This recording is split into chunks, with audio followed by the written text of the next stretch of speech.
আপনার অফিসে যে কোনো কাজের জায়গায় যদি শত্রু থাকে, যদি বুঝতে পারেন যে শত্রু আছে আপনার চারপাশে, যে আপনার ক্ষতি করতে চাইছে বা করছে, চুপচাপ শুধু অমাবস্যার দিন একটু রাতে যাবেন, মানে অন্ধকার হলে পরে আপনার বাড়ির কাছে যদি কোনো শ্মশান থাকে বা কাছাকাছি যেই শ্মশান থাকবে সেইখানে গিয়ে শত্রুর নামটা লিখবেন কাগজে।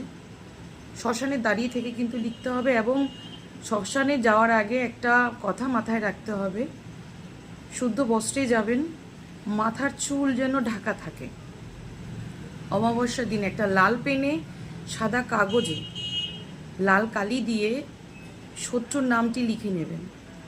লিখে নিয়ে একটি শুকনো লঙ্কার সঙ্গে করে ওই কাগজটিকে নিয়ে শ্মশানে দাঁড়িয়ে পুড়িয়ে ছাইটা ফেলে দিয়ে আসবেন, এবং আপনি ওইখানে দাঁড়িয়ে একটা প্রার্থনা জানাবেন যেন আপনার এই শত্রুটি আপনার জীবন থেকে চিরতরে মুক্তি দেয়, আপনাকে মানে চলে যায় আপনার জীবন থেকে।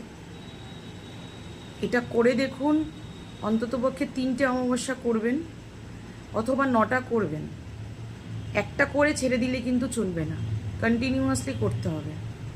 করে দেখুন, শত্রু থেকে মুক্তি পাবেন। জয় মা বগলামুখী।